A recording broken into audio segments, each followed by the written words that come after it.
Oh iya, Majelis Lucu Indonesia. Bagi mereka waktu itu dengan materi saya yang gitu, kayaknya di NHML ini gitu. Iya, kan Benar-benar kejebaknya karena momen aku pertama kali stand up itu karena aku lagi proses kabur dari rumah. Ternyata ditinggal bapak itu semenyakitkan itu. Saya yang tadinya sehat walafiat jadi cewek yang gampang sakit, yang apa-apa ngedrop dan lain sebagainya. Stand up masuk 5 detik di-cut, pulang marah saya sama Bang Panji, saya DM. Saya DM panjang lebar. Katanya tahun lalu saya dituduh gini, dibalas. Menjelang 30-an kalau masih punya pasangan jangan putus.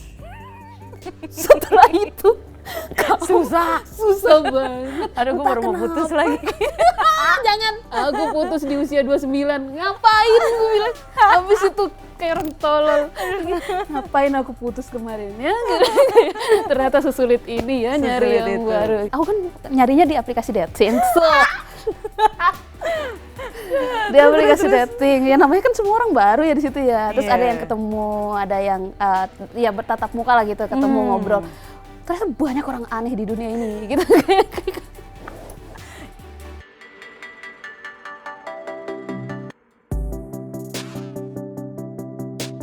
Sahabat Kompas.com, Ira Gita Sembiring di sini. Hari ini aku sudah bersama dengan Priska Barusegu. Seru banget karena hari ini kita akan ngobrol sebagai cewek-cewek 30-an. Iya. Sebelum ini kita udah panjang lebar ngobrol, tapi hari ini kita akan bongkar semuanya Bongkar kepada itu. sahabat Kompas.com ya. Kayaknya tadi harusnya di-record ya. Iya, benar. Seru banget tuh sebelum di-record. Oke, Priska Barusegu. Iya, Kak. Aku tuh kenal kamu sebenarnya dari YouTube. Dari pokoknya ketika kamu udah muncul di stand up Om Deddy waktu itu gitu ya. Ceritain dulu dari awal perjalanannya seorang Priska tuh dimulai dari mana sih? Dimulai dari ditolak audisi Suci Kompas TV. Kompas TV. Ditolak? Ditolak aku beberapa Nggak lolos kali. apa gimana? Iya, Nggak nggak ya? lolos beberapa kali di audisi Suci Kompas TV. Dari berapa tuh? Dari yang musim berapa? 78. 78. 9 aku udah nyerah. Karena ya 2 kali ditolak, karena 78-nya pun yang pas 8 itu aku ngikutin di 2 kota. Waktu itu kan cuman Surabaya, Jakarta gitu-gitu. Aku ngikutin 2 kota tuh. Surabaya nggak lolos, aku ke Jakarta ke Kompas, tidak lolos lagi, di-cut cuman berapa detik awal. Udah aku nyerah, nggak mau. Capek, nggak mau lagi kayak gitu. Akhirnya nggak ikut audisi sampai sekarang. Oh, berarti saya salah. Soalnya di riset saya kamu tidak ikut ajang pencarian bakat. Tuh saking nggak dianggapnya kan nggak ada Priska pernah di-cut, pernah ikut iya. Padahal udah di-cut. Kompas bikin saya sakit hati pernah. Tapi akhirnya setelah maksudnya udah ikut audisi, terus akhirnya kemana waktu itu Priska setelah itu? Akhirnya jalannya nggak tahu juga ya Kak, itu di luar planning aku. Bisa dikenal sama senior dan lain-lain gitu lewat materi stand upku gitu. Oh, berarti ikut komunitas? Iya, komunitas. Di mana waktu itu? Jogja. Oh, di Jogja. Aku komunitasnya Jogja asalnya gitu. Terus waktu itu kebetulan di Jogja tuh aku kerja di toko hijab. Oh iya, Iya, betul. itu materi pertama yang orang kenal, Priska toko hijab, Priska Katolik yang kerja di toko hijab gitu, dan itu nyampe ke senior kemana gitu-gitu. Jadi waktu itu nggak lewat audisi, tapi bisa dikenal sama senior dan lain-lain itu atau skena stand up lewat materinya. Oh, justru dari materi kamu sendiri. Dari materi. Bahkan itu masuk di Imperfect nggak sih? Betul, Ya, iya. aku nonton soalnya. Iya. Pertama itu Ernest juga nonton aku dengan materi itu di salah satu festival di Jogja. Biasanya kita ada namanya stand up hutan. Sekarang namanya Jambore. Waktu itu 2018 aku jadi lokal heroesnya Jogja. Oke, ini ada lokal heroes tampil sore-sore, belum ada penonton, cuman ada senior-senior yang nonton. Salah satunya Ernest. Dia dengerin materi itu kayak habis tampil diajakin ngobrol di belakang, kata dia bagus lah apa segala macam. Beberapa bulan kemudian dia izin untuk dijadikan salah satu plot cerita di Imperfect gitu. Iya. Wah, menarik. Berarti itu salah satu turning point ya kah seorang Priska masuk ke industri ini? Iya, benar. Kayaknya dari situ. Oke. Dari situ. Jadi setelah itu langsung dipinang masuk ke Hakop apa gimana? Oh enggak, itu jauh banget. Jauh ya? Imperfect aja 2019. Iya sih. Aku masuk ke AH 2023. 2023. Berarti setelah itu berarti masih aktif di open mic? Masih di open mic, terus aku ngerasa Jogja itu lumayan lah, setahun jadi local heroes dan lain-lain, tapi kayaknya ya cuman di Jogja aja gitu. Terus waktu itu kan memang lagi ambisius banget kan, kayak wah orang harus lihat saya harus masuk TV gitu-gitu. Udahlah ke Jakarta, niatnya hijrah untuk ngejar stand up banget tuh 2019. Ke Jakarta untuk mengadu nasib iya, berarti ya? benar-benar mau bertaruh di stand up gitu. 2019 ke Jakarta, tapi waktu itu udah mulai nggak punya semangat kompetisi. Udah mulai malas-malasan gitu kan. Terus kayak waktu itu Kompas Suci tuh sempat vakum dulu, kayak ada gapnya gitu, setahun gitu. Terus kayak udahlah, udah mulai hilang juga energi untuk ikut audisi dan lain-lain gitu kan. 2 kali ditolak. Iya. Terus kan? Tapi masih stand up, masih apa? Kedengeran sama, kalau kalian tahu MLI. Oh iya. Majelis Lucu Indonesia. Bagi mereka waktu itu dengan materi saya yang gitu, kayaknya di NHML ini gitu. Iya, kan agama, pinggir jurang katanya gitu ya. Kita rekrut apa ya, masuk MLI 2019.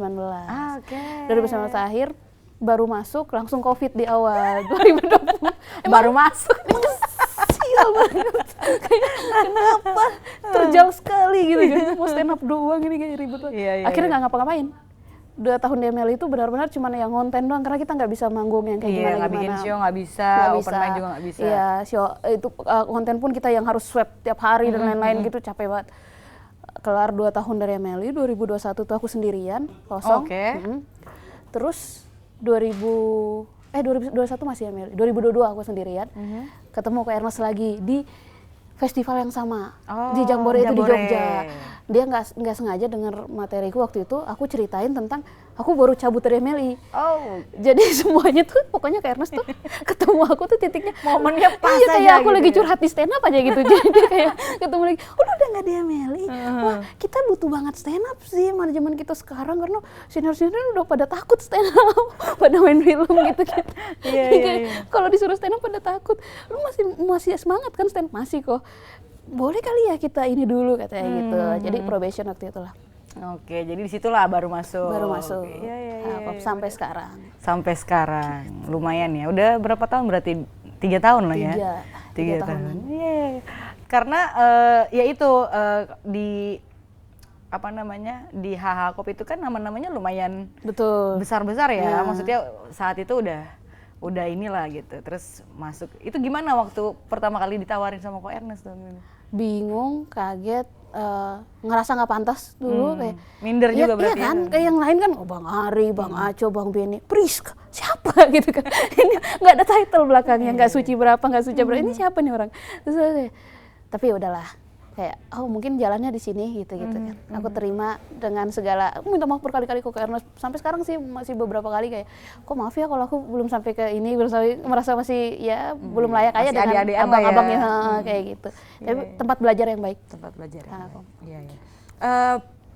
Kalau misalnya kita ambil POV seorang perempuan nih ya, komedian perempuan kan memang banyak yang sebelumnya, tapi Priska sendiri apa yang dinikmati ketika memilih untuk jadi seorang komedian, terus kamu juga seorang perempuan di situ? Nggak nikmat sih. Nggak nikmat? Kenapa tuh? Ya, sekarang tuh baru mulai kayaknya mau menikmati itu. Aku dari awal-awal itu sebenarnya kan ngerasa tuh kejebak, merasa kayak stand up itu tuh bukan cita-cita masa kecil gitu-gitu loh. Dulu kayak, mau jadi apa emang? Suster, biarawati saya nih. Katolik banget. Jadi dari situ aja udah jomplang jauh banget gitu kan. Mau jadi suster nggak diizinin orang tua, ya udah kayak oke, aku tunggu, nggak diizinin sama orang tua berarti ya? Nggak diizinin. Justru ya? Iya. Bapakku nggak ngizinin. Berarti itu dari kamu sendiri akhirnya nggak diizinin terus banting setir ke komika? Iya. Belum jauh. Belum juga? Aku berkarir dulu, aku kerja dulu biasa. Jadi karyawan iya, seperti karyawan, saya? Iya, kantor dulu gitu-gitu. Masih biasa aja, terus tiba-tiba kejebak di stand up tuh kayak yang tadi cuma nonton, yang suka lihat di YouTube dan lain-lain, terus aku tuh, ini aku cerita aja kali ya, tapi udah sering sih ini aku ceritain ini. Boleh, kalau bisa cerita mah. Jadi itu benar-benar kejebaknya karena momen aku pertama kali stand up itu karena aku lagi proses kabur dari rumah. Kabur dari rumah? Iya, beneran kabur karena waktu itu jadi aku tuh punya 2 kali masa merantau. Oke. Yang pertama setelah lulus SMA aku ngerantau di 2014. Itu masih baik-baik aja, merantau yang legal, yang diizinin sama orang tua, yang masih dipotongin ayam malamnya, besoknya berangkat gitu. Masih dirayakan. Iya, masih dirayakan. Wah, anak kita mau ngerantau gitu kan, masih dibekalin dan lain-lain. Terus setahun itu aku rencananya aku ke Jakarta kerja, rencananya tuh ngumpulin duit buat kuliah. Oke. Kekumpul tuh. Terus kuliahnya belum, bapakku meninggal. Oh, oke. Dan itu belum setahun kan, jadi kayak wah, udah planning kacau, berantakan, nggak jadi kuliah dan lain sebagainya karena waktu itu bapak meninggal, posisinya adik saya masih kecil-kecil banget, 5 orang. Nyicil motor juga kan? Nyicil motor, ada tuh semua di materi. Terus ninggalin cicilan motor, ninggalin anak 5 masih kecil-kecil, saya kayak ini kalau saya kuliah bisa, tapi adik-adik saya Tidak makan. tidak ada yang sekolah bahkan. Ini cowok semua lagi gitu kan. Yang kayak nanti mereka yang akan jadi kepala keluarga di keluarganya gitu-gitu kalau mereka Panjang tuh. iya panjang langsung pemikirannya. pemikirannya anak 19 tahun waktu itu kayak wow, ini nanti adik saya kayak gimana ya kalau saya sukses sendiri di rumah ini gitu kan. Mereka enggak. Jadi ya udahlah, saya ngalah deh, kayaknya kita semuanya minimal lulus SMA dulu, kuliahnya itu bisa kapan aja. Udah, saya jadi ganti planning hidupnya, yang penting adik-adik sekolah dulu dan lain sebagainya. Terus ternyata ditinggal bapak itu semenyakitkan itu.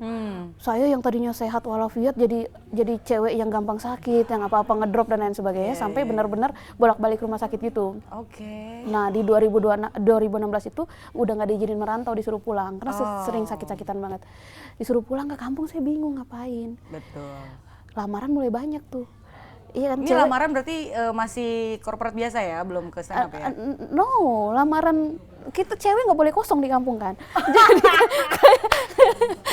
Jadi udah mulai kayak udah yang cewek nganggur banyak tuh. sekali Iya, di sana ya. Harus dinikahin nih orang gitu. Orang-orang tuh mikirnya kayak dia punya adik, kayaknya dia harus nyari duit dengan dia bersuami, terus nanti suaminya bantuin adik-adik gitu-gitu kan. Sependek itu.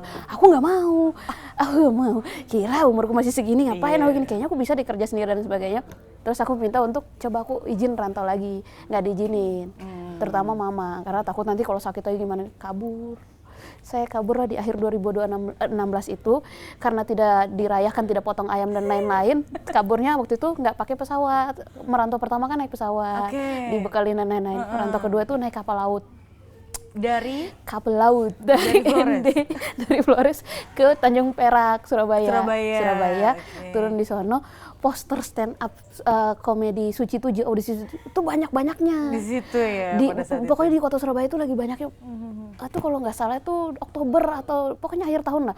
Audisi Suci 7, ikutlah aku dengan segala nggak ada pengetahuan stand up dan lain-lain, cuman ngandalin nonton. Tiba-tiba langsung tergerak mau ikut aja. Karena aku tuh sesuka itu nontonnya. Tadinya tuh sesuka itu nonton stand up dan aku ngerasa kayaknya bisa deh. Cuman ngomong depan orang terus orang ketawa dulu, nggak ngerti teknik nih, nggak ngerti stand up tuh kayak semuanya gampang, kayak ini bisa. Aku waktu SMA sering nih kayak gini nih, jadi badut di kelas, kayaknya aku gampang nih kayak gini. Berani kan aku di audisi. Jurinya waktu itu Om Indro, Bang Panji. Suci itu sangat strict ya. Awal-awal berapa detik sudah tidak menarik di-cut. Ya, apalagi cuma 2 kota. Banyak dong pesertanya. Aku didengerin sampai habis. Dan aku nggak tahu kalau itu sesuatu. Aku pikir kayak udah biasa, mungkin begini gitu kan. Audisi harus sampai habis. Didengar sampai habis, anak-anak komunitas sudah pada ngumpul di luar kayak, wah lolos nih cewek, lolos gitu-gitu kan. Udah tuh ngobrol tuh Bang Panji kayak, keren banget kamu stand, itu stand up. Aku ceritain aku kabur. Jadi aku nih kabur gini gitu. Terus keren banget kamu stand up-nya, belajar di mana, komunitas mana gitu. Komunitas, udah nggak ngerti kok obrolan apa nih komunitas. Nah aku kan dari timur ya, di daerahku itu ada sebutan ACO, anak community. Itu biasa anak motor, dan kalau cewek masuk geng itu agak buruk lah ininya. Citranya. Iya, citranya tuh cewek. Terus pas aku ditanya anak komunitas, aku kayak seburuk itu penampilanku, sampai aku kayaknya di pertemuan pertama langsung dikira ACO nih kan. Aku kenapa ya boleh itu, senakal itu kan aku kelihatan. Terus akhirnya, enggak, saya bukan ACO, bukan anak komunitas. Enggak, maksud kamu komunitas stand up mana? Oh, ada komunitasnya stand up ini. Oh enggak, aku baru pertama kali stand up gitu. Masa sih pertama, kamu belajar di mana, kata Bang Panji gini. Oh, kamu begini. Kita pengen lolosin tapi takutnya kehabisan peluru nih, karena takutnya cuman lucunya di situ gitu. Kamu belajar deh, kamu tuh punya bakatnya di sini, kata Bang Panji. Kamu belajar, kamu kayaknya punya bakat di stand up ini, kamu poles lagi, tahun depan kita ketemu ya, kata dia. Tahun depan di-cut. Kok lebih bagus sebelum belajar ya? Kok kok tidak naik kelas? Kok gini? Oh gini stand up kalau dipelajari malah turun kelas jadi. Oh yang kedua berarti diberhentiin. Diberhentiin dan Mang Panji nggak ingat saya. Itu Sucilapan audisi Surabaya berapa detik dikat ngejar ke Kompas. Tidur di Gambir saya loh nggak karena duitnya cuma pas-pasan buat naik kereta doang tuh dari Surabaya ke Jakarta. Nggak bisa buat Nggak mesen bisa buat nginap penginapan. dan lain-lain. Sampai tidur di Gambir dan lain-lain. Pagi-pagi subuh-subuh udah ada di situ di Kompas. Stand up masuk 5 detik dikat. Pulang marah saya sama Bang Panji, saya DM. Saya DM panjang lebar. Katanya tahun lalu saya ditunggu gini dibalas. Apa katanya? Saya Priska, sorry ya, tapi kalau audisi itu kan pesertanya banyak, jadi kita harus gini berjelasin. Kalau aku cut bukan berarti ini, tapi emang kamu nggak lucu, digituin aku. Oke. Dan Bang Panji nggak ingat dia pernah DM itu atau aku pernah DM itu. Oke. Kita ketemu di satu acara wawancara, terus dia bilang lu kenapa nggak ikut ini sih audisi sih? Bang, lu nge-cut gue 2 kali. Jangan ditanya kenapa nggak ikut audisi. Hah? Kok bisa? Masa sih gue ngangkat lu, nggak mungkin dong katanya gitu. Bang, gue DM lu bang, dibuka. Katanya kita pernah ada hubungan nggak baik ini. Iya. Kayak itu banyak gitu. Tapi setelah Suci 8, Suci 9 itu kayaknya pas zaman COVID ya. Karena ini apa namanya virtual, aku nggak tertarik juga kayak untuk audisi virtual dan lain-lain kayak. Dan udah nggak ada energinya untuk ikut audisi sampai sekarang. Iya, Anda lebih banyak nggak ada energi. dari tadi kehabisan energi mulu, tapi bisa kabur sejauh itu ya, Bisa ngelewatin pulau. Oke, tapi Priska kan dikenal sebagai komika yang ya itu tadi awalnya aja langsung ngomongin soal agama, langsung ngomongin soal blak-blakan lah intinya ya. Sempat ngerasa ini enggak sih punya pengalaman yang akhirnya itu jadi tantangan sendiri gitu buat seorang Priska? Sempet banget, sering. Oh iya. Apalagi kalau ceritain dikit dong, spill aja gitu. Apa yang paling memorable gitu ya? Hampir dibunuh. Sabar tahu ternyata darah saya halal gitu. Ada kata-kata itu masuk di sampai DM. Segitunya Ya, yang kemarin yang pas somasi itu kan memang ya nggak bisa dikontrol ya. Iya, ininya. itu emang Om Deddy kan, ya. iya kita tahu YouTube-nya Om Deddy segede apa dan emang acaranya memang harus pinggir jurang dituntut kayak gitu. Kita tampil dengan sepinggir jurang mungkin. Ternyata begini ya responnya. Aku kabur ke Flores balik 2 minggu buat menenangkan diri karena sedicari itu. Walaupun aku nggak ketemu physically tapi sampai ada yang dapat WA dan lain-lain gitu teror loh. Ya, iya, jadi aku setakut juga. itu. Aku nggak bisa tidur dan lain-lain. Terus aku ngadu ke Om Deddy, kata Om Deddy ya nggak apa-apa kalau kamu pengen pulang dulu. Ya udah aku pulang dulu, tenangin diri. Terus kata mamaku, kau ya kalau ada masalah di Flores, kau kabur ke Jawa. Ada masalah di Jawa, kau kabur ke Flores. Kerjamu cuma kabur sana kabur sini. Tenangin 2 minggu aku nenangin diri di Flores. Sampai komen-komennya reda dan lain sebagainya. Baru balik lagi. Setelah itu akhirnya gimana? Apakah jadi kapok untuk? Sempat ngerasa kayak gitu. Terus buat agama ini kan agak tricky ya karena dari kalangan sendiri juga ada yang nggak senang gitu-gitu. Ada yang mungkin pengetahuannya lebih jauh dari aku, terus aku salah ngomong atau apa. Wah itu habis tuh dikritiknya. Sampai sempat pengen narik diri, kan aku sering pelayanan. Jadi talenta stand up ini tuh ternyata kepake buat pelayanan dan lain-lain. Dan itu pelayanan apa? Ya stand up juga, tapi di gereja aja. Bener sih pelayanan juga ya. Tapi di gereja gitu, di acara gereja gitu-gitu. Jadi temennya sekarang circle-nya banyak yang ya romo, suster gitu-gitu. Kayak kalau mereka yang minta kan nggak bisa nolak dan lain-lain kan.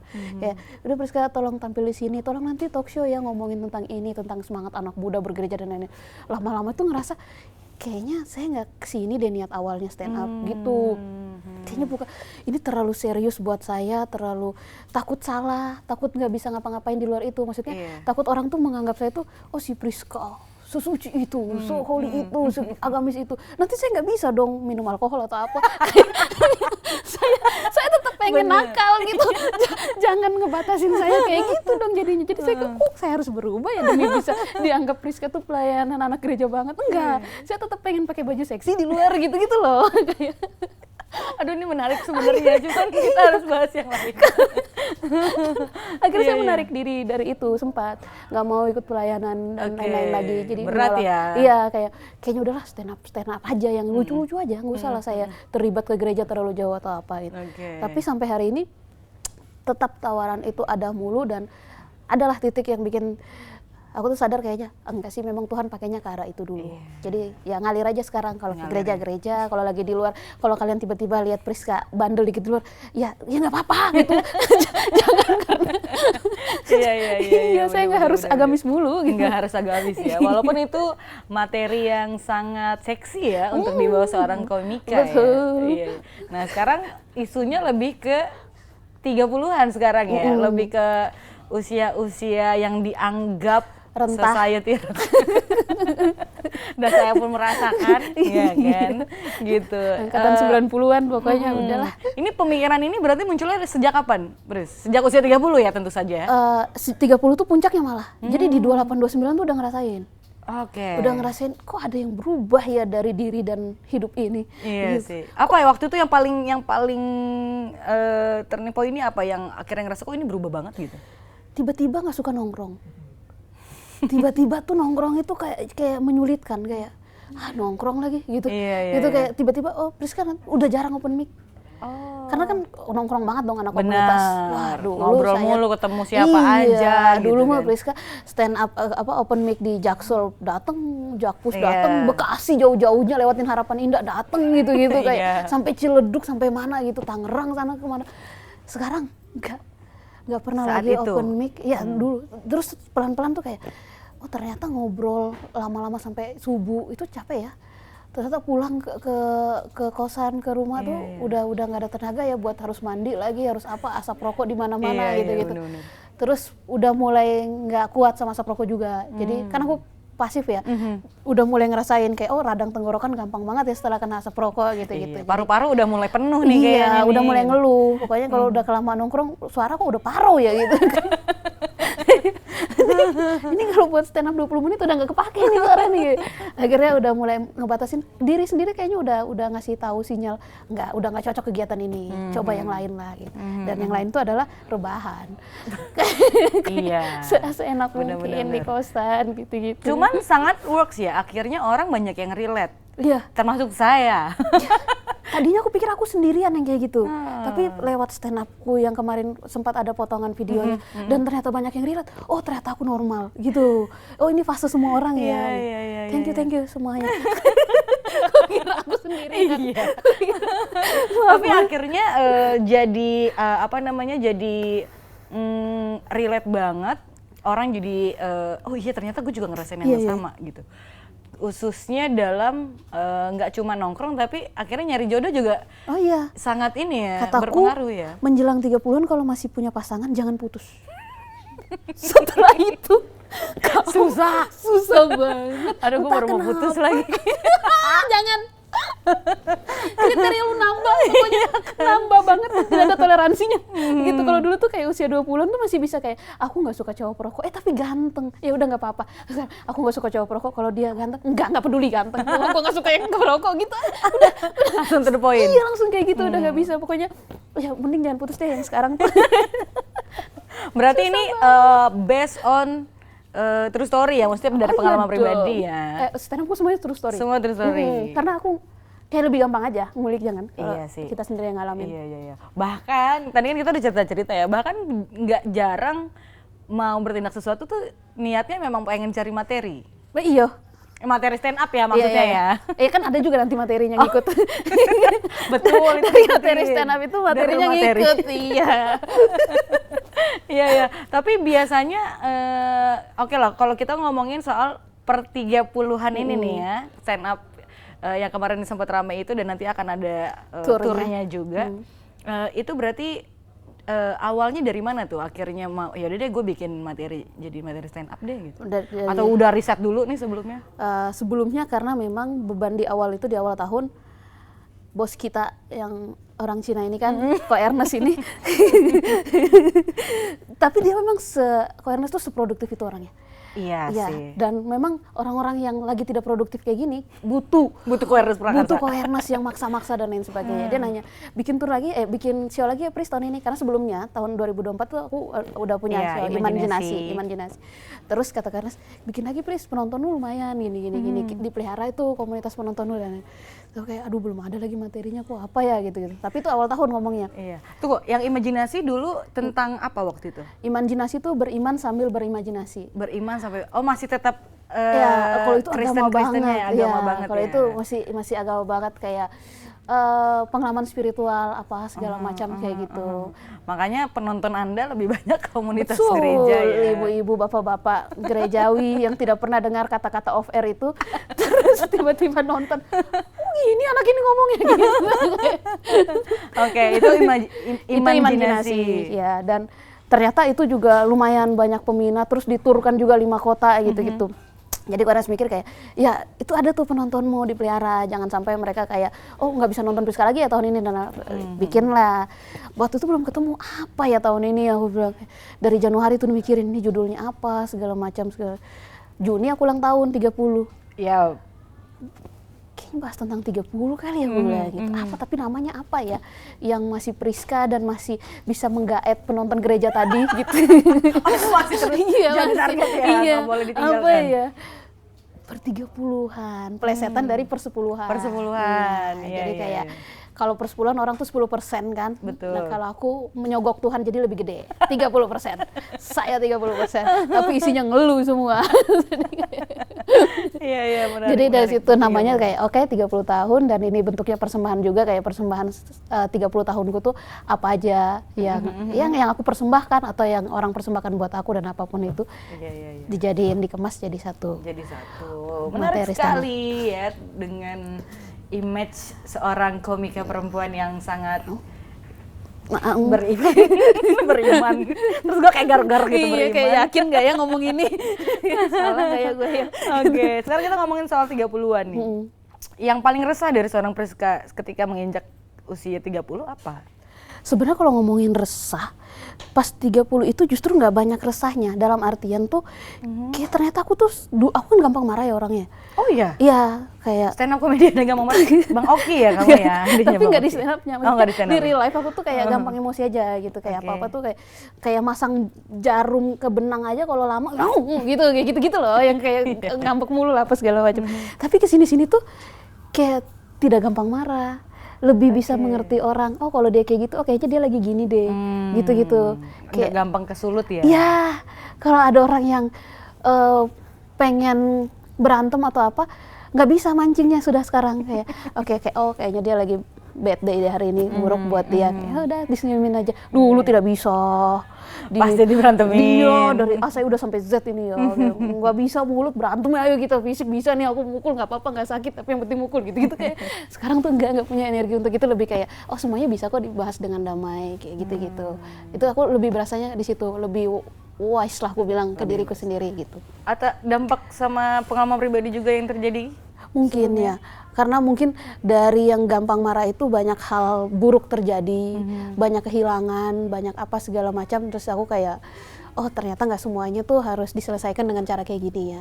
Ternyata caraku yang aku banggakan ini nih tidak bener ya. Aku kehilangan banyak hal loh karena ini. Jadi mulai pelan. Pendewasaan sih ya memang 30 tuh ya. Iya. Titik dimana kayak kita tuh udah punya banyak pengalaman. Betul, jadinya ya. iya. Jadi udah mulai kenal, oh kalau orang kayak gini, karakternya kayak gini, aku harus begini nih, gitu. Iya sih. Kayak yang kemarin, kalau yang karakter kayak gini, aku balas kayak gini, jelek nih ujungnya. Jadi kayaknya sekarang aku harus kayak gini deh, gitu. Lebih wise. Betul. Dan tidak berenergi. Dan tidak berenergi, tapi itu juga menghemat energi jadinya. Jadinya menghemat Iya, energi, karena benar-benar. kalau misalkan orang marah, kita marah kan energi gede banget tuh ya. Iya. Iya, terus kalau misalkan kita ngerasa, oh orang ini nggak bisa diajak ngobrol dan lain-lain, ya udah dengan hemat energi kita bisa cut saat itu juga. Jadi nggak mikir 2 kali 3 kali, kita udah tahu oh ini orang karakternya kayak gini, aku nggak cocok sama dia, mending di cut. Dan itu menghemat energi banget. Gitu. Nah untuk selain itu, selain apa yang kamu rasain, terus ada riset-riset apa lagi yang kamu lakukan untuk materi-materi ini?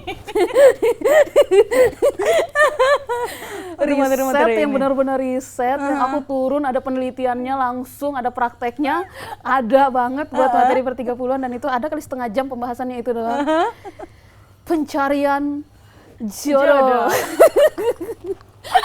Aku putus di usia 29, ngapain gue bilang, habis itu kayak orang tolol. Ngapain aku putus kemarin ya? Ternyata sesulit ini ya nyari yang baru. Gitu. Karena lumayan lama ya kemarin ya. 3,5 tahun. 3,5 tahun. Lumayan. Berarti setelah putus akhirnya baru jadi kalau stand up comedian gitu kali ya, putus nih kayak gue jadiin ini materi stand up gitu nggak? Dia nggak. Oh nggak. Aku tuh nggak menjadikan kisah asmaraku. Oh, oke. Jadi aku yang kujadikan materi malah proses aku mencari di usia yang menjelang 30 dan 30 itu ternyata sesulit itu. Aku nggak menjadi kayaknya aku jarang bahas soal asmara. Oh iya. Mau itu mantan atau apapun itu karena kalau kata orang kan kalau sama seniman kamu akan abadi di karya ya gitu-gitu kan. Aku nggak mau lagi dia abadi di karya dulu siapa. Lu nggak boleh abadi di lewat. Iya nggak boleh lu. Ngapain ini mention Iya nggak boleh. Walaupun menghasilkan tapi nggak usah lah. Itu bangga lagi gitu kayak nggak usah itu. Oke. Jadi justru proses kamu menerima perpisahan. Mencari dulu malah. Ya? Aku nggak ngebahas sama sekali perpisahan. Soal perpisahan nggak dibahas. Aku nggak ngebahas bahkan nggak ngebahas sama sekali. Berarti proses pencarian kamu yang baru dimulai lagi. Baru dimulai lagi. Setelah menginjak mau ke 30. Iya. Sebenarnya apa sih yang paling susah, Riz? Ternyata kita jadi punya banyak kriteria itu. Dan kalau udah itu nggak mau ada toleransi. Kalau dulu tuh masih kayak aku tuh kan nggak suka sama orang yang lebih muda sebenarnya. Oke. Mantanku itu beda 6 tahun, dia lebih muda. Dia Gen Z parah. Ya, bahkan sebelum jadian aja tuh aku harus nunggu dia legal menjadi umur 20. Karena dia takutnya waktu jadi itu kasus. Waktu itu dia 19 tahun terus aku yang kayak no, kamu anak kecil yang menyukai cewek 25 tahun. Tunggu kamu ulang tahun dulu gitu.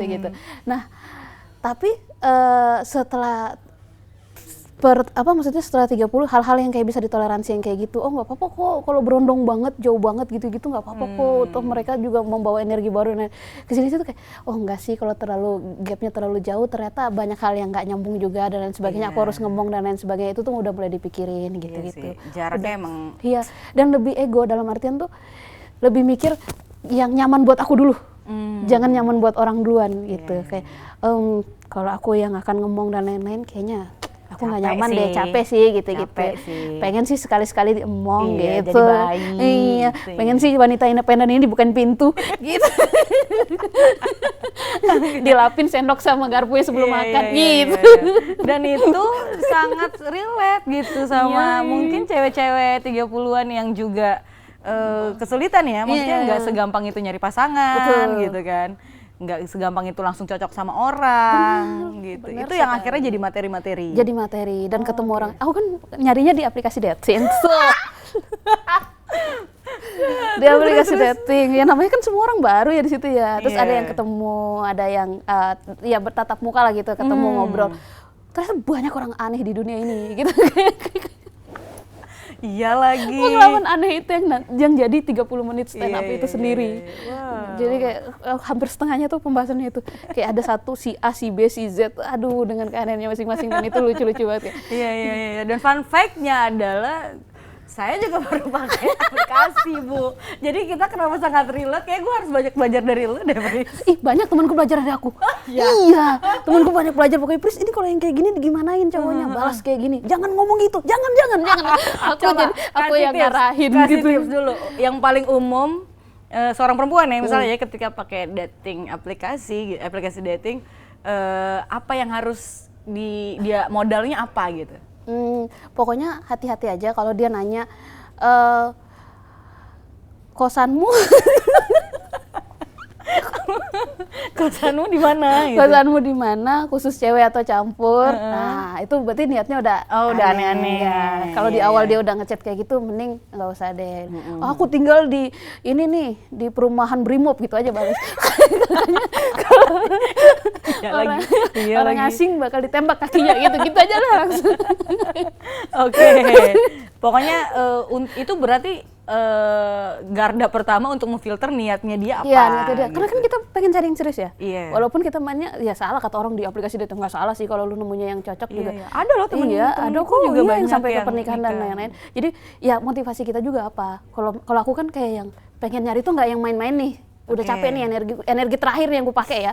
Jadi kalau udah memang jalan minjam bertemu dengan jodoh ya. Kalau nggak becus ya udah nggak usah gitu dan lebih to the point. Kayak aku sukanya gini. Kamu bisa toleransi nggak? Kamu yang gimana gini. Oke, kita ketemu jalan tengahnya atau enggak? Kalau enggak ya udah cari yang lain. Menurut aku lebih gampang sih aplikasi dating.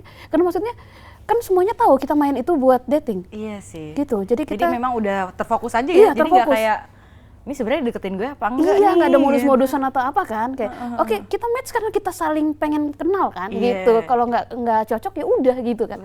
Justru lebih gampang menurut aku dibanding yang ketemu temen dari komunitas mana, PDKT ini jelas nggak sih arahnya, ini mau dibawa kemana ini saya nih gitu. Nggak taunya nanti udah punya istri.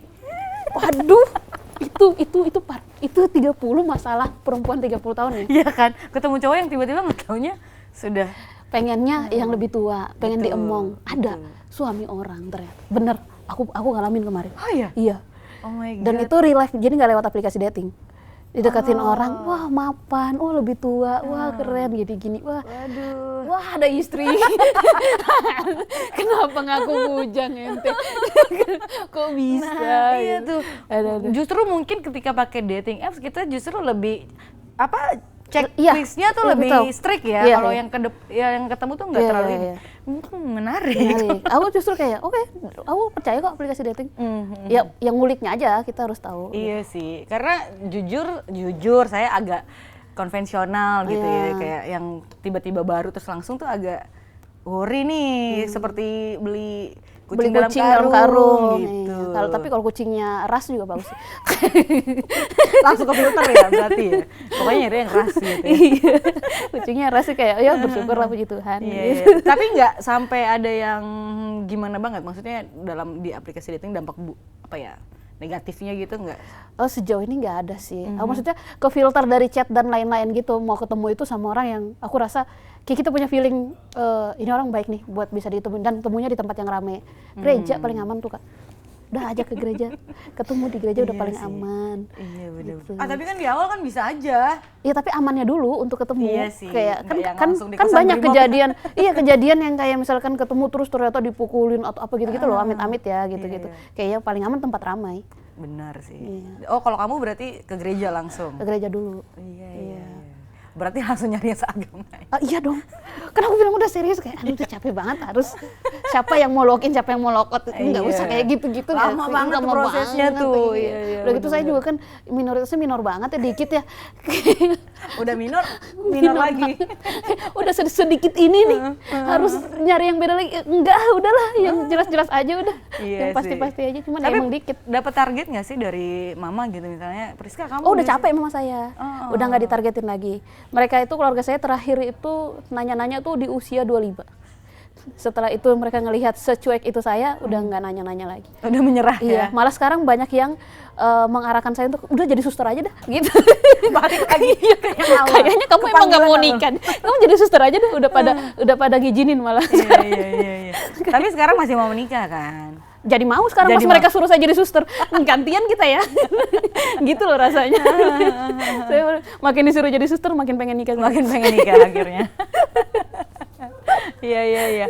Tapi ini soal special show akhirnya nanti itu yang akan dibahas. Iya. Tentang yang kayak gitu. Berarti nanti akan ada penonton Priska yang baru nih kayaknya nih ya. Iya. Kalau yang kemarin komunitas gereja mungkin sekarang cewek-cewek 30-an. Bener. Udah mulai banyak yang mereka beli tiket terus fotoin Kak, aku beli karena aku relate banget sama 30. Ayo kita rayakan. Ayo rayakan per 30-an itu teman-temanku. Iya, menarik sekali. Tapi kalau kita tahu Priska kan nggak cuma stand up ya. Kemarin sempat main di Agalayan juga, ya kan. Congratulations ya. Makasih Kak. 14.000 lagi ya katanya ya. Iya. 11 juta ya. Semoga nyampe ya. Tapi kalau enggak ya udahlah. Ya udahlah. Udah banyak lah bonusnya ya. Iya. Jangan gitu nanti banyak yang minjem. Iya. Jangan dibocorin. Jangan dibocorin. Ya ampun, tapi kenapa begitu ya, biasa ya? Orang kita gitu ya. Dulu kan aku kalau ada prestasi postingan, sekarang enggak. Enggak mau. Menjaga. Pusing saya, menghemat energi. Capek saya balas-balasin. Enggak dulu ya, enggak mau kayak gitu. Udah capek, jadi mending orang enggak tahu sama sekali aja. Iya. Dan itu 30-an tuh, 30-an banget. Udah capek nagih ya. Bener. Nah, banyak komedian akhirnya ekspansi nih. Ekspansi ya, kita bisa ekspansi lah dari cuman stand up, cuman nulis materi, akhirnya banyak yang akhirnya main film. Itu juga terjadi sama Priska berarti kan? Iya. Kalau Priska melihatnya gimana nih, seorang komika yang kemarin aku sempat nanya gini sama abang-abang agak lain waktu Iya. itu. Karena film komedi didominasi sama komika, aku sempet nanya, emang pertanyaannya agak menjebak kayak, kalau komika dibilang tulang punggung film komedi gimana bang? Gitu kan. Terus ya mereka memang menjelaskan kalau komika karena memang basicnya nulis, akhirnya jadi bisa kemana-mana. Bisa kemana-mana. Nah kalau dari pandangannya Priska seperti apa nih? Apakah memang ini jadi satu kesempatan yang baru? Ketika kamu udah di dunia stand up nih, terus akhirnya ini adalah pintu lah yang bisa bawa kamu kemana aja atau gimana? Iya sih, aku ngelihatnya kayak gitu karena kalau nanyanya ke Bang Bene gitu-gitu, mereka yang maksudnya basicnya udah jelas dan lain sebagainya, memang bakat dan skill gitu-gitu di mereka tuh paling diutamakan gitu. Kalau aku tuh kayaknya keberuntungan. Jadi Keberuntungan, makanya, iya, karena aku tuh kayaknya faktor terbesarnya keberuntungan sih, bukan skill dan lain-lain. Skillnya tuh aku belajar, karena aku juga terjunnya dari latar belakang apapun, aku berbeda lah dari beberapa teman-teman yang maksudnya sekarang keren-keren banget gitu, senior-senior gitu. Aku cukup sadar itu, jadi aku sangat mengapresiasi keberuntungannya itu dulu. Jadi kalau dibukakan kesempatan apapun, sebisa mungkin, semaksimal mungkin aku akan belajar di situ. Kalau untuk hal-hal yang belum bisa aku capai atau apa, ya udah nggak apa-apa, aku belajar dulu. Tapi ya aku thank you banget dengan stand up ini, walaupun kayak tadi gagal audisi dan lain sebagainya, dengan jalur lain underground dan lain sebagainya itu aku masih punya kesempatan itu masuk di sebuah manajemen yang maksudnya abang-abangnya juga yang bikin film dan lain-lain. Kesempatannya itu makin gampang buat aku. Kayak nggak casting, nggak apa, oke ini kita taruh aja nih si Priska yang di sini gitu. Di challenge lah ya. Iya, dan ya thank you sih aku untuk hal-hal kayak gitu, aku thank you banget buat abang-abang yang percaya dan sebagainya. Kalau sejauh ini sih aku belum berani ngomong banyak hal tentang itu karena menurut aku masih faktor laki. Tapi sejauh ini yang paling dekat apa? Yang paling dekat kayaknya ini Priska banget selain jadi seorang komedian. Aku ya sekarang tuh apa ya, yang aku nikmatin ya. Sebenarnya acting tuh aku nikmatin, aku senang. Aku senang acting. Nulis itu kayaknya aku tuh kuatnya malah di nulis. Tapi karena aku lagi di tahap malas, ya itu yang jadi kendalanya. Tapi kayaknya aku tuh kalau udah nulis dan fokus, itu aku tuh anaknya nulis banget. Karena secara stand up pun, aku tuh nulis dari salam pembuka sampai salam penutup. Literally dari awal sampai akhir? Dari awal sampai akhir. Jadi begitulah materi stand upku. Kalau teman-teman kan bisa yang kayak mereka main mapping, mereka bisa yang kayak garis besarnya doang, benang merahnya apa yang ditulis-tulis poin-poinnya. Aku nggak bisa. Bener-bener dari A aku sampai Z? Aku bener-bener A sampai Z, aku tulis kata per kata. Aku baca itu berkali-kali, aku hafalin itu, kayak gitu. Aku kayak gitu mainnya. Dan pas kenal teknik-teknik stand up, justru aku yang nggak bisa. Jadi aku nggak bisa belajar dari teknik stand up yang udah ada itu, tapi dari tulisanku itu ternyata tidak secara langsung, oh ada callback-nya, oh ada watifnya, tapi aku tidak merencanakan memasukkan itu, by tulisan aja.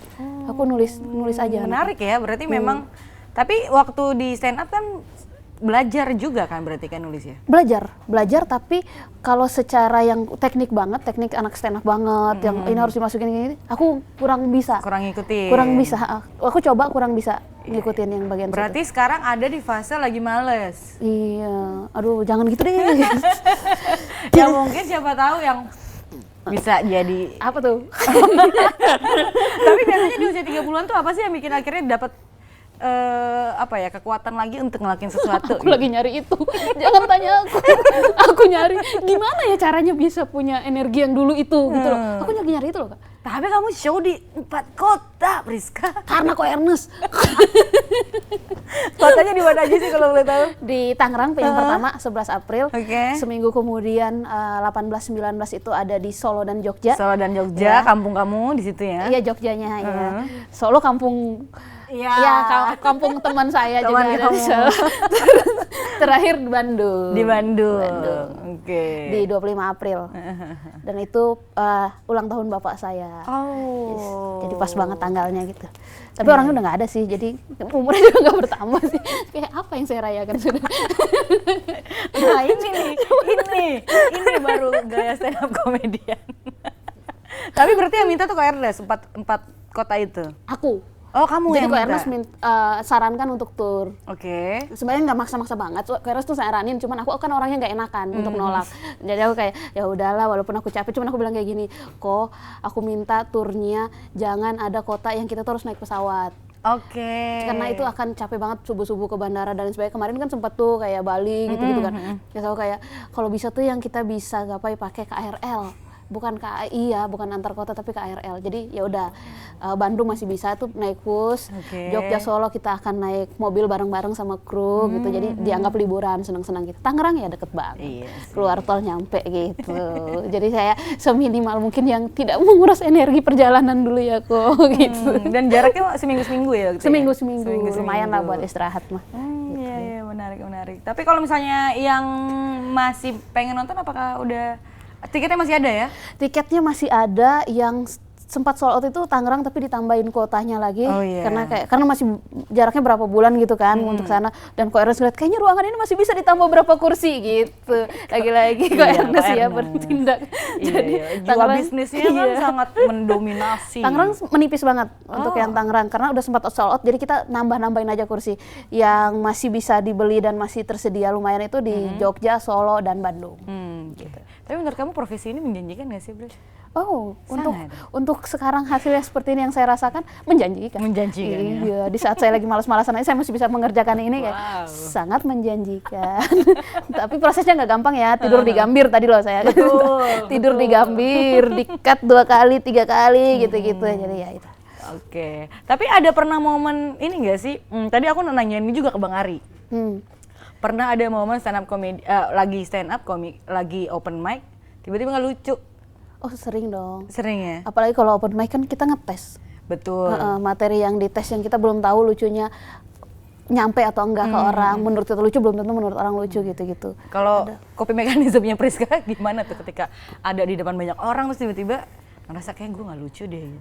Kalau untuk sekarang karena tadi udah bisa memilah mana yang harus dipikirin mana yang enggak biar menghemat energi, itu udah lebih mudah. Jadi kalaupun open mic terus ada yang nggak lucu kayak ya udahlah gitu. Ya udahlah. Nggak usah gitu kalau ngejob pun kayak corporate banget yang ya ternyata pas datang wah venue-nya kayak gini ya, orang lagi makan kita stand up ya udah gitu kayak ya udah nggak apa-apa ini bagian dari kerjaan. Nah, kalau dulu overthinking parah, cuman open mic doang terus yang kayak kepikiran sampai kayak lagi mandi, ngapain sih ngomong gitu tadi gitu kayak kok nyalain airnya gitu. Jadi kesikis. Iya, aku sampai kayak pas mau tidur diingat lagi, harusnya aku nggak ngomong gitu. Dulu kayak gitu banget, sekarang udah bisa memilah-milah mana. Mungkin pas ngebom nggak semua orang ingat itu gitu. Aku doang nih yang ingat sampai berminggu-minggu. Orang-orang yang nonton tuh kayak cuma oh dia tadi gak lucu gitu doang. Sekarang tuh udah lebih bisa menerima aja lah yang terjadi lah. Nggak semua hari kamu harus ngasih tawa gitu. Tapi ingat nggak yang paling ngebom tuh apa waktu itu? Yang memorable banget yang akhirnya bikin kamu jadi aduh gue kayaknya harus memperbaiki ini gitu. Paling ngebom. Iya, pas lagi momen ikut kompetisi kah atau kayaknya iyalah yang paling ngebom kompetisi. Yang langsung di-cut itu. Iya. Kayaknya itu bukan memorable, itu memang kayak ya Pris kamu tuh udah nggak usah kompetisi deh gitu jadi pengingat kayak udah kompetisi bukan jalanmu gitu. Jadi kayak itu sih benar-benar kan itu kan rame kompetisi kan, apalagi yang pas di Surabaya yang nonton banyak nggak cuma di depan 2 juri, terus tiba-tiba baru perkenalan baru opening di-cut itu kayak wah, dan minggu depan dicoba lagi. Aduh itu luka yang lama belum kering, luka lagi tuh ya. Iya. Dan kita kan emang datang ke situ untuk dinilai gitu kan. Jadi kayak pasti orang sangat itu berasa pressure ya. Iya, berasa banget. Ngerasa kayak aku punya dosa apa ya ke orang tuaku gitu-gitu loh. Sampai ada takdir ini di hidupku. Sampai kayak gitu aku evaluasinya. Sampai nelpon mama aku minta maaf. Karena itu kan proses lagi kabur kan. Jadi dan itu pas aku kabur mama tuh kan nggak ngomong sama aku 2 tahun. Dan selama itu pun aku nggak pernah lolos audisi. Jadi aku pikir tuh karena doa mama nih gitu. Nggak restu nggak apa. Aku nelpon minta maaf ke dia. Tolong dong aku pengen jalanku lurus mulus dan lain sebagainya. Terus akhirnya pas dimaafin 2019 langsung ke Jakarta. Gitu. Nggak ikut audisi tapi ya jalannya lebih terbuka aja. Ngerasa kayak oh ada sesuatu yang lepas kemarin gitu. Wah, menarik. Mari kasih tepuk tangan dulu. Tapi next apa lagi nih Priska selain tour show ini? Habis tour itu aku mau mempersiapkan diri kamu untuk ke fase hidup berikutnya. Belum ya. Belum. Aku langsung grogi. Kenapa? Kamu nggak mau terbuka di sini? Kayaknya yang terdekat aku persiapan ulang tahun ke-31 deh. Juni ya. Jawaban paling aman. Karena ulang tahun ke-30 ku tuh kemarin nggak tahu itu tuh aneh atau gimana. Jadi hari ulang tahun aku pergi sendirian. Pergi sendirian ke gereja dulu karena mengucap syukur lah kayak oke, thank you God gitu. Terus udah aku nggak punya siapa-siapa banget kan, nggak punya teman, nggak punya apa. Pas 30 tahun kemarin tuh benar-benar aku tuh kayak sebatang kara. Sama keluarga lagi nggak becus, sama apa semua tuh lagi hilang dari hidupku. Iya, gitu jadi kan. semua tuh lagi hilang banget di hidupku. Aku tuh benar-benar sendirian. Terus harus maksain keluar untuk ngerayain ulang tahunku sendiri gitu kan, menerima keadaan sendiri itu. Aku ke mall. Terus ada satu restoran tempat makan yang dia itu tuh punya promo untuk orang yang zodiaknya Gemini. Aku kan Gemini. Iya.